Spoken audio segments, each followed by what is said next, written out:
Vamos ahora a leer en la palabra del Señor, en el libro del Éxodo, en el capítulo 20, estamos entonces en el capítulo del Decálogo. Vamos a leer de nuevo el versículo 2. Hemos estado hablando de la ley en las 2 últimas semanas. Como Dios es el fundamento de la ley, no se puede separar la ley de Dios y Dios mismo. Y también veíamos, la última vez, la ley y el inconverso. Vamos a leer entonces este versículo 2 dice: Yo soy Jehová tu Dios, que te saqué de la tierra de Egipto, de casa de servidumbre. Amén. Entonces decíamos, ¿no?, que la semana pasada estábamos viendo la relación de la ley con el inconverso, cómo la ley de Dios sigue en pie ante los inconversos, que después de la caída de Adán veíamos que son esclavos del pecado, están en esclavitud, en servidumbre espiritual. Pero bueno, no por ello esto afecta a la ley de Dios.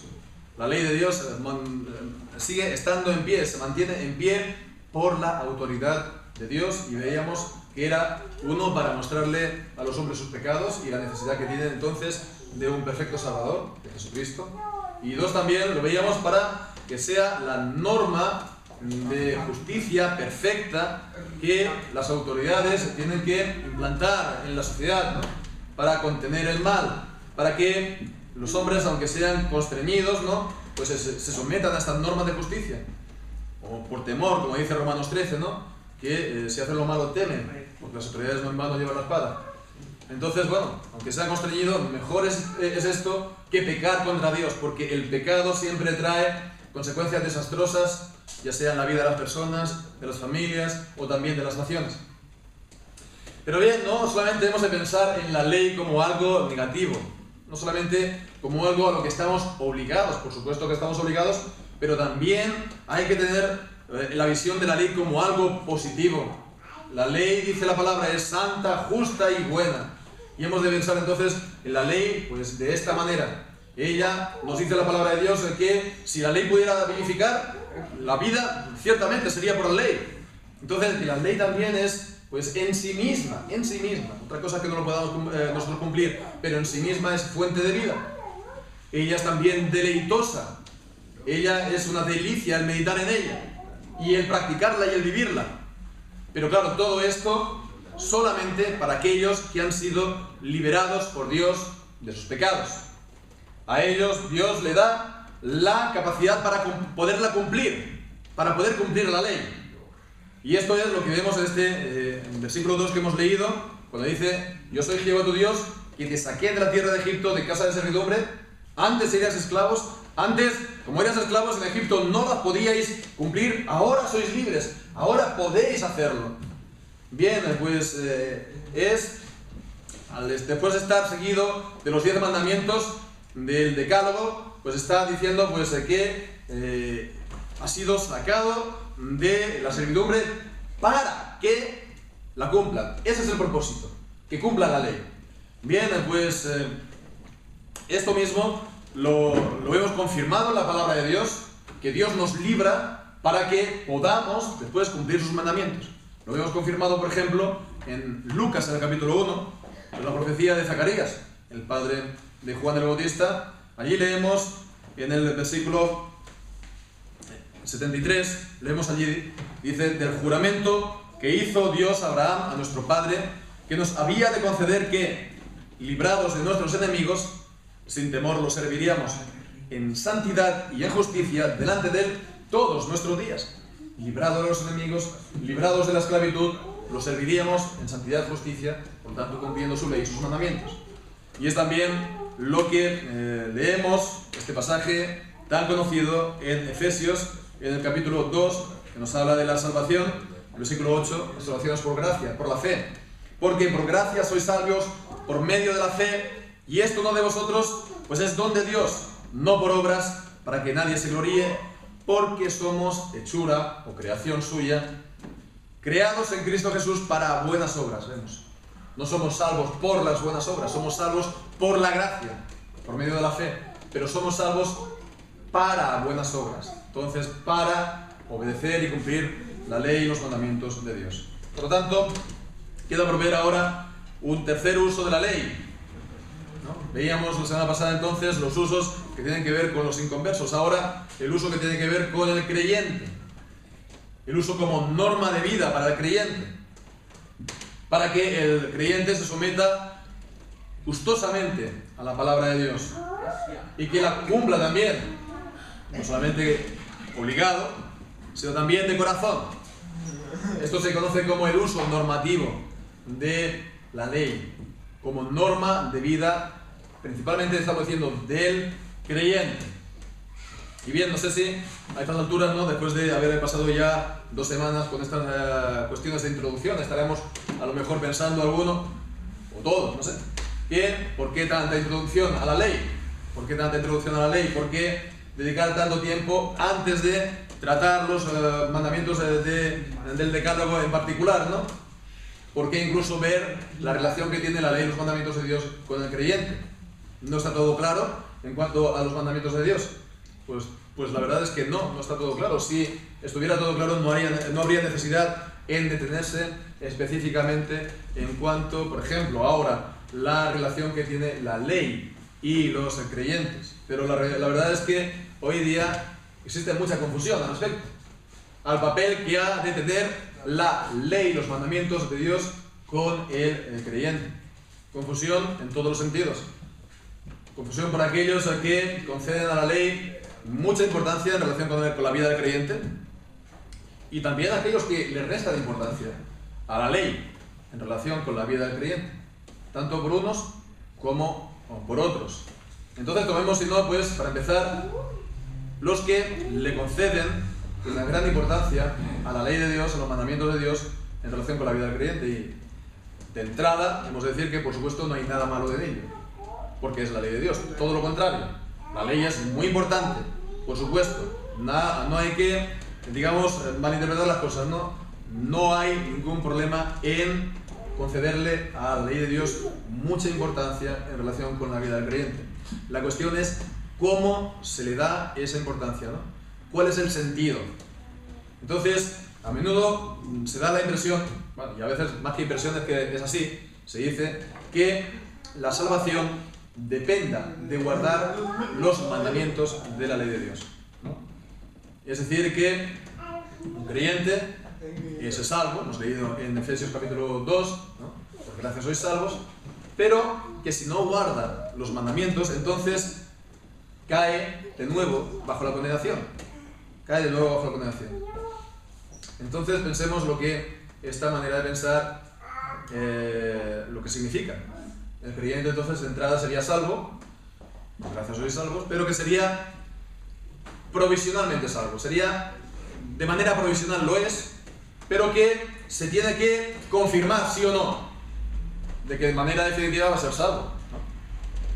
Entonces, está pues provisionalmente salvo, pero él tiene que cumplir su parte para que así sea. Su parte sería obras, sería cumplir los mandamientos.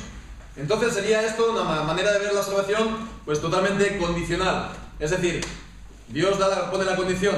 Si tú pues primeramente crees y después estás cumpliendo los mandamientos, pues entonces serás salvo. Pero si no, te quita la salvación.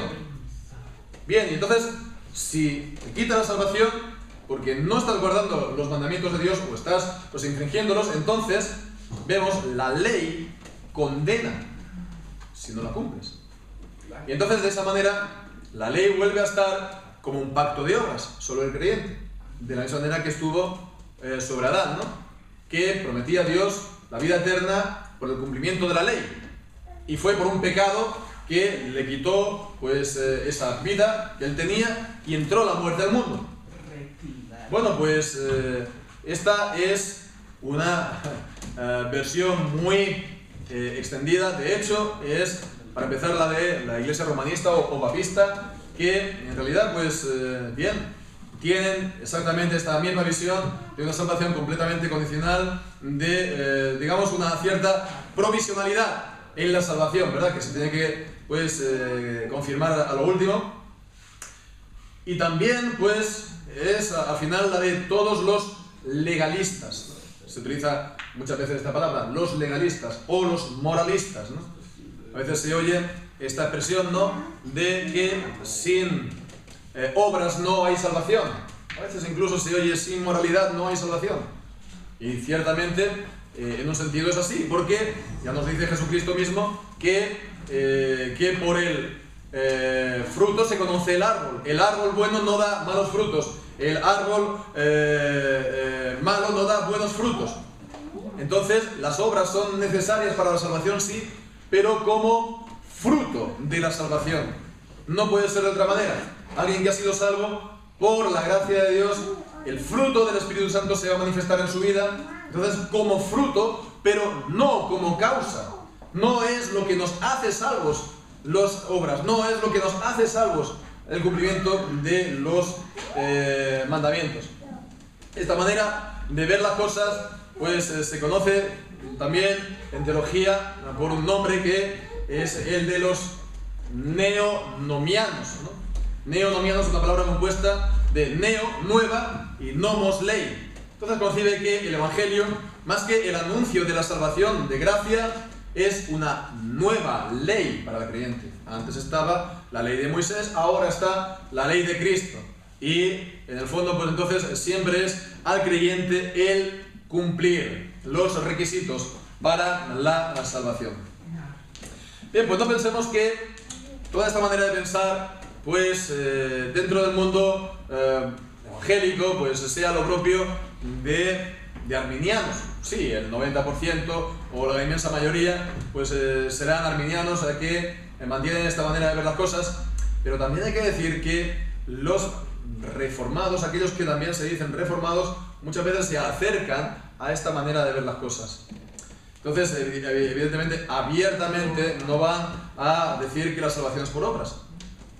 No dirán que la salvación es por la fe más obras, aunque hay algunos, la corriente de la visión federal, que sí, que dicen fe más obras, exactamente como la Iglesia romanista. Pero bueno, esta es otra casa, esto es otra cuestión. Están aquellos que dicen que sí, sola gracia, están aquellos que dicen que sí, sola fe. Y bien, la cuestión es que, por otra parte, insisten sobremanera en la elección.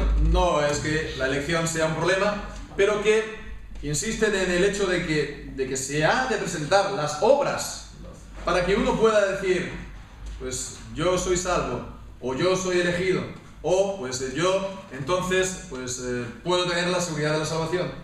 Insisten sobremanera pues en un retrato de lo que ha de ser, según las Escrituras, el cristiano, y si te amoldas a él, entonces bien, pero si no, no tienes ningún derecho a decir que eres salvo o que eres creyente, aunque digas que tengas fe, porque si no se ve en obras, pues entonces esa fe es ilusoria. Y bueno, pues ciertamente que las obras, como vamos a ver también más tarde, también pueden ser una manera para que nosotros podamos tener seguridad de la salvación. Pero la cuestión es esta: ¿quién es el que dice la cantidad de obras necesarias para ser un cristiano, un verdadero cristiano?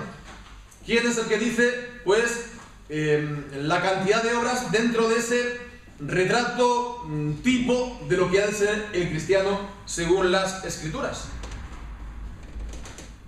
Porque siempre habrá, por ejemplo, mandamientos que por inadvertencia, desconocimiento no se cumplan, o incluso los que, conociéndolo, pues no se hagan perfectamente. Entonces siempre habrá cosas en nuestra vida, o en nuestra manera de ser, en nuestro carácter, que estén mal, que no seamos perfectos, ¿no? Habrá cosas que los demás, si lo supieran, dirán, oye, pues vaya cristiano, ¿no? Si la gente pensara lo que hay en nuestro corazón, y a lo mejor ni siquiera nos damos cuenta de ello nosotros, dirán, ¡qué horror! ¿Cómo puede ser un hijo de Dios, un cristiano?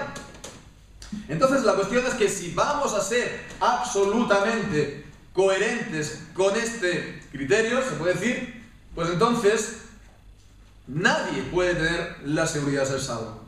Porque por las obras siempre vamos a carecer, siempre vamos a estar por debajo.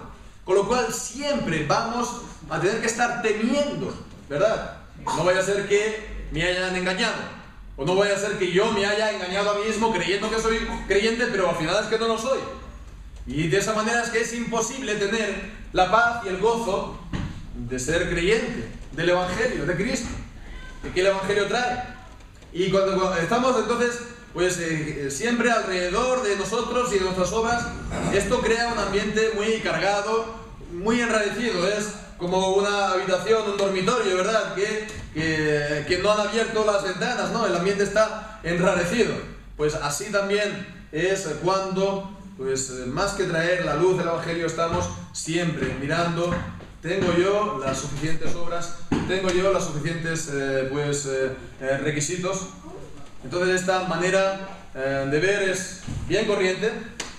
No hace falta tampoco dar nombres de aquí y allá, pero es bien corriente incluso dentro del mundo reformado. Y a la larga, pues como digo, como es enrarecido, esto traerá frutos también. Este fruto, un mensaje un fruto que no será bueno, será perjudicial incluso para la fe de los creyentes. El verdadero problema de los legalistas es que se olvidan del hecho de que la ley es absoluta. La ley es absoluta. Es decir, que la ley demanda que se cumplan todos los mandamientos, y no solo eso, se demanda que se cumplan perfectamente y todos a la vez. La ley es un todo o nada, ¿no? Porque si cumples todos los mandamientos y fallas en uno, nos dice Santiago capítulo 2, te haces culpable de toda la ley. Es lo que le ocurrió a Adán. Un solo pecado fue necesario para que entrara la muerte del mundo y que toda la raza humana cayera en la caída del pecado. Entonces la ley es absoluta, y absoluta tiene que ser también la manera de cumplirlo, perfectamente y hasta el final. Por supuesto, en el acto que se prohíbe o que se ordena se tiene que hacer, pero también no solamente es el acto, es también el corazón, es también lo que hay en nuestro interior, es también, por lo tanto, la actitud con la que se hacen las cosas, es también, por lo tanto, las emociones que podamos tener. Es absoluta la ley. Entonces el fallo es pensar que la ley se cumple solamente con el acto exterior, formalmente. Uno no hace esto y ya está, y uno ya no ha pecado. Pero no es necesario solamente que uno no haya entrado a un banco con una pistola en la mano para no robar. Se puede robar de otras muchas maneras. O, como dice también Jesucristo en el Sermón del Monte, dice que está el mandamiento de no matarás. Pero si tú te enojas sin razón con el hermano y lo insultas, pues dice, ya has infringido el mandamiento de no matarás. Porque es el mismo, es espiritual, vemos. Llega hasta las últimas consecuencias, es absoluto. Como también dice el mandamiento de no cometerás adulterio. Sí, uno puede no haber cometido físicamente el adulterio, pero dice Jesús que todo aquel que mira a una mujer o a un hombre para desearlo, ya ha cometido adulterio en su corazón. Entonces es absoluto, vemos, no es solamente el acto, es también lo que está en nuestro interior. Y de esa manera, por lo tanto, ¿quién puede decir que es libre del pecado? Incluso los creyentes, ¿verdad? De esa manera, la ley entonces nos está mostrando a los creyentes incluso nuestros pecados, nuestra pecaminosidad. Aún siendo creyentes, la ley sigue siendo nosotros, como vimos la semana pasada, nuestro ayo para conducirnos continuamente a Cristo. ¿Para qué? Para que pongamos nuestros ojos en Cristo, ¿verdad? Para que pensemos, a mí me faltan muchas cosas, ¿verdad? Pero en Cristo no me falta nada. En Cristo estoy completo. Bien, esto es en cuanto a, digamos, esta distorsión en cuanto a la ley que se producen por los distintos legalismos que hay, ¿verdad? Pero también está, por otra parte, lo que decíamos al principio, aquellos que no le conceden importancia a la ley en la vida del creyente. Porque ellos ven correctamente, sí, lo que estamos diciendo, que la ley ya no condena más a los creyentes que están unidos a Cristo por la fe. Y ya lo dice la palabra de Dios, Romanos 8. Ninguna condenación hay para los que están en Cristo Jesús. Ninguna. Entonces, si uno está en Cristo, ni va a ser salvo por los mandamientos, ni la ley lo condena más.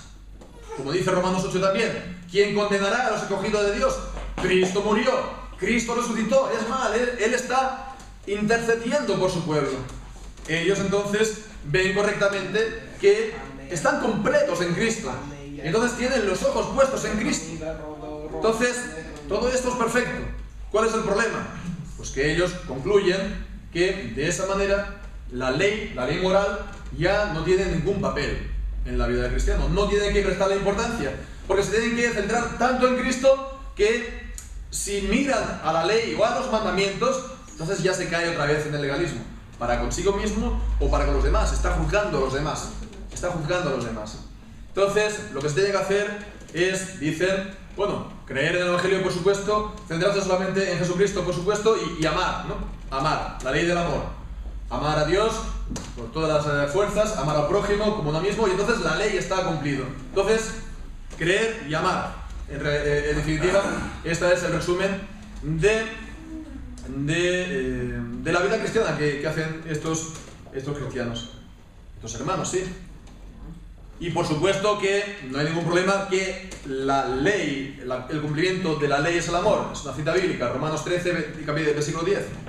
El cumplimiento de la ley es el amor, ¿verdad?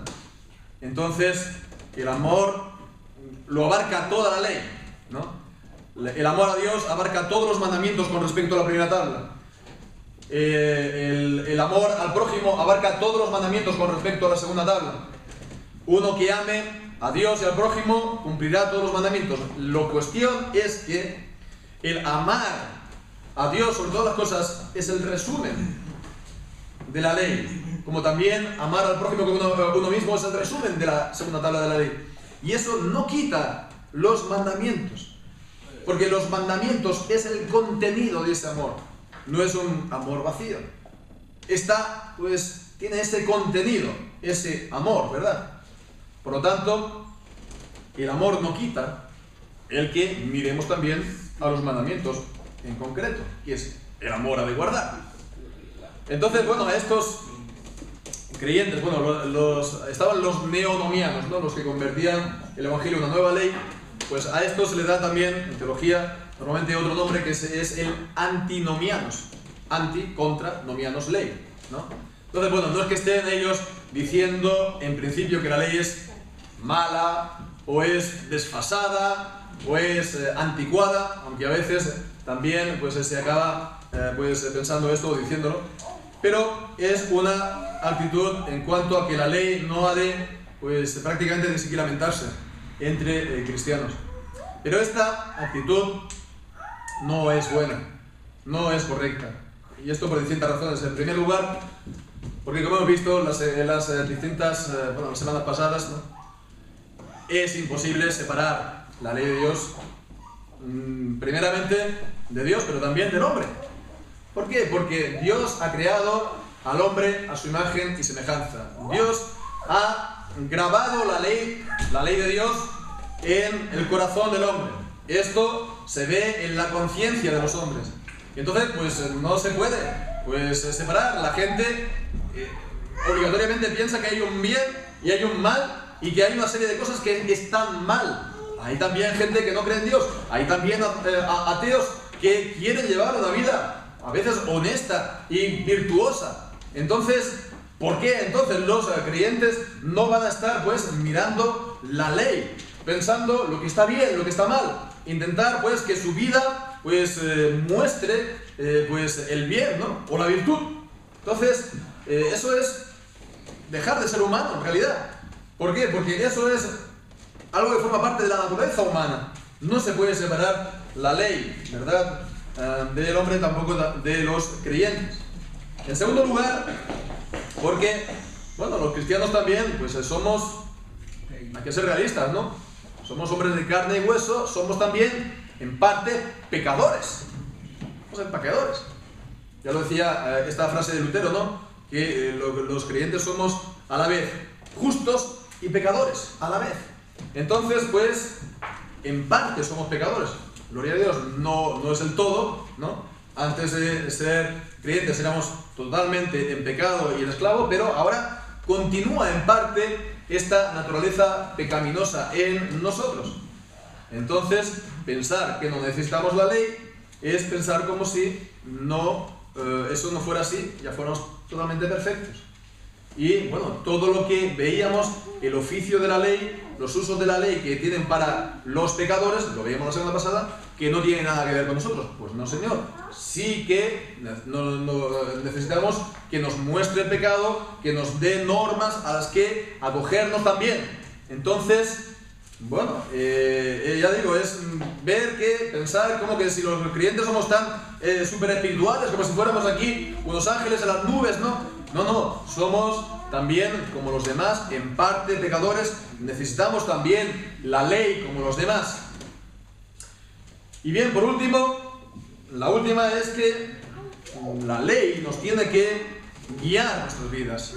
La ley nos tiene que informar lo que está bien o lo que está mal. Muchas veces, pues por nuestro pecado, por la influencia del mundo, muchas veces estamos con dudas, nos olvidamos de lo que es lo bueno o lo que es lo correcto. Bien, pues ahí está la ley de Dios. La ley de Dios es la que nos dice que este es el bien y este es el mal. Y qué se tiene que pensar en este asunto y en el otro también, ¿verdad? La ley de Dios, los mandamientos de Dios han de ser como nuestras lentes, ¿no? Que nos ponemos y vemos el mundo. Pues así ha de ser. Entonces, esta es una papel muy importante de la ley, porque si esto no está en nuestras vidas, pues entonces nuestra mente va a ser llenada de las ideas del mundo. No de la Biblia, sino del mundo. Vendrá el mundo y nos dirá, mira, esto es lo que se tiene que hacer, o esto es lo otro, esto es lo bueno, ¿verdad? Y bien, pues al final, nosotros, nuestras familias, ¿verdad? Las iglesias incluso, acabarán siendo completamente mundanas, a la manera del mundo. A la manera del mundo, ¿verdad? Desprovisto, por ejemplo, de la ley bíblica, de la ley de Dios, está bien que dos señores que se aman se casen. El mundo te va a decir, es fantástico, ¿no? ¿Verdad? No pasa nada. ¿Qué tiene que haber? Bueno, pues aquí está la ley de Dios, lo que dice, ¿verdad? Aquí está la ley de Dios. Como esto, otras muchísimas cosas que podemos ver. No podemos ahora entrar aquí en detalle tras detalle. Pero es para ver cómo muchas veces, hasta qué punto la mentalidad del mundo choca completamente por causa del pecado, de la naturaleza del hombre, pues con las normas de justicia, del bien y del mal que están en la Escritura. Y las que son correctas son las de la Escritura. Y por la presión del ambiente, si no miramos la ley de Dios, vamos a cada vez más incorporar todas estas cosas, ¿verdad? Es como aquí, pues en el norte, ¿no? Esta fina lluvia, el chirimiri, ¿no? Que sales a la calle sin paraguas y sin chaqueta, y bueno, te das una vuelta y llegas aquí y estás completamente mojado, ¿verdad? Parece que no, pero te va calando, te va calando, te va calando. Bien, pues eso es lo que puede acabar de ocurrir, ¿verdad? En las iglesias que tienen esta actitud antinomiana en contra de la ley de Dios en la vida de los creyentes. En la gran parte de las iglesias evangélicas es así. Y también en algunas iglesias reformadas que tienen esa actitud antinomiana que estamos hablando. Entonces, pues que acaben, pues, como decíamos, ¿no? Cree y ama. Pues entonces, una fe y un emocionalismo que es más bien vacío, ¿no? Carente de contenido, porque no se mira el contenido concreto de los mandamientos de Dios, ¿no? Y andando como el mundo, ¿no? Hablando como el mundo, vistiendo como el mundo, todo como el mundo. No juzguemos a nadie, ¿no? Amor incondicional a todo el mundo, aceptación a todo el mundo, tal como es, tolerancia universal, como muchas veces se oye. Pues esto no puede ser. ¿Por qué? Porque en Romanos 12 nos dice todo lo contrario.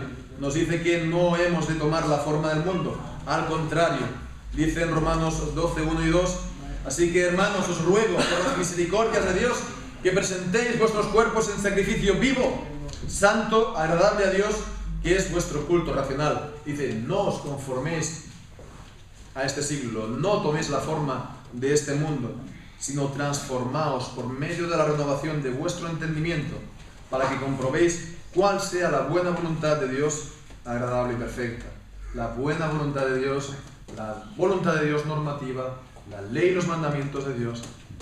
El Señor nos tiene que transformar nuestras mentes, transformar nuestros entendimientos para que podamos entender esta voluntad de Dios para nosotros. Bien, pues entonces vemos cómo en definitiva, hermanos, es la ley bien necesaria para nosotros también. Nosotros también necesitamos normas en nuestras vidas, para nuestra vida, para nuestras propias familias, ¿verdad? Necesitamos normas. Si no, es una familia, pues, se suele decir ahora, ¿no? Desestructurada, ¿no?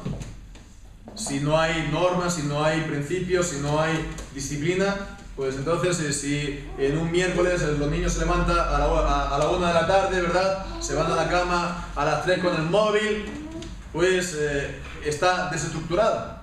Pues no, necesitamos las normas, las disciplinas, ¿verdad? Como cristianos, también en nuestras familias, que la palabra nos informe acerca de las responsabilidades que tenemos como padres, a los hijos también, las responsabilidades como hijos, ¿no? Y que sepan claramente que hay cosas que se tienen que hacer, cosas que no, y que sepan que si las hacen, pues hay consecuencias también. Y bien, estas cosas nos ha de moldear nuestro carácter. La ley también ha de moldear nuestro carácter, nuestra manera de ser. Ha de traer disciplina a nuestras vidas, ¿verdad? Ha de traer, pues, una manera de ser concreta a nosotros como personas, incluso a las iglesias. No estoy hablando de legalismo, estoy hablando de que nos transforme, ¿verdad? De que se vea esto en nuestra vida, que somos creyentes de la palabra, creyentes bíblicos. Por eso hemos de sujetarnos a la ley. Y aunque, como veíamos la semana pasada, el temor sea en sí mismo un buen motivo por la autoridad de Dios, también lo vamos a hacer como hijos. Como hijos. El temor no es digno de hijo. Él dice, la palabra de Dios, que el perfecto amor echa fuera el temor. Entonces, lo propio de los hijos es honrar al padre, a los padres, es obedecer por amor. ¿Y qué es lo que dice Jesús? En Juan capítulo 14, versículo 15 nos dice, si me amáis, guardad mis mandamientos. Entonces el móvil de guardar los mandamientos ha de ser el amor a Dios, porque Él nos amó primero. El móvil, la actitud ha de ser entonces la gratitud a Dios por todo lo que Él nos da. Bueno, pues si el padre llega, el niño a los 18 años y le da pues las llaves de un flamante coche deportivo de primera mano, recién nuevo, ¿no? Que tampoco sería bueno porque puede ser peligroso. Pero bueno, que lo haga, ¿no? ¿Qué va a hacer el niño?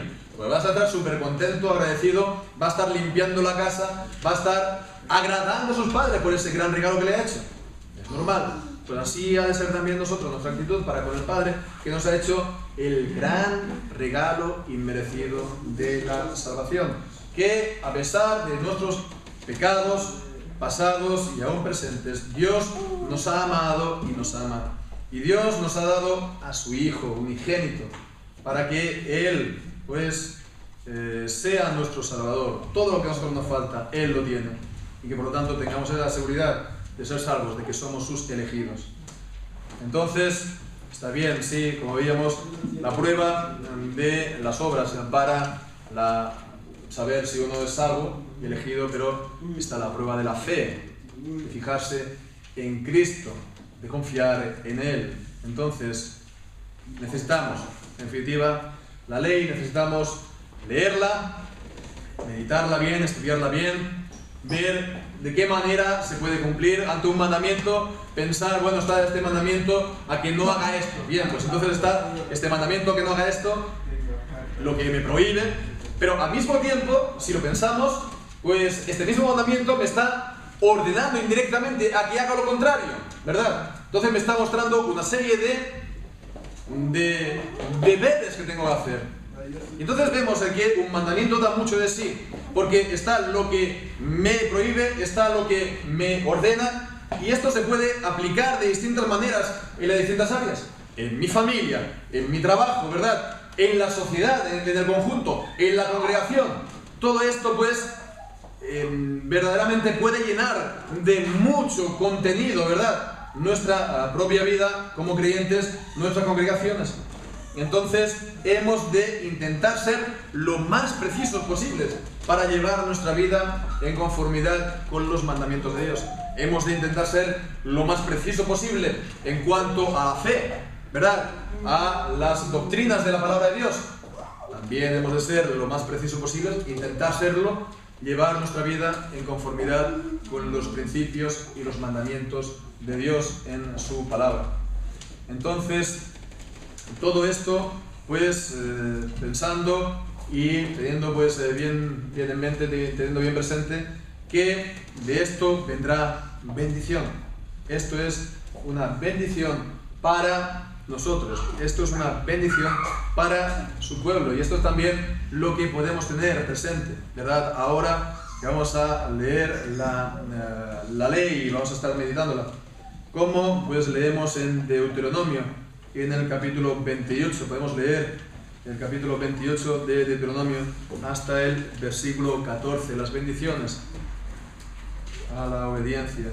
Dicen así: acontecerá que si oyeres atentamente la voz de Jehová tu Dios, para guardar y poner por obra todos sus mandamientos que yo te prescribo hoy, también Jehová tu Dios te exaltará sobre todas las naciones de la tierra, y vendrán sobre ti todas estas bendiciones y te alcanzarán si oyeres la voz de Jehová tu Dios.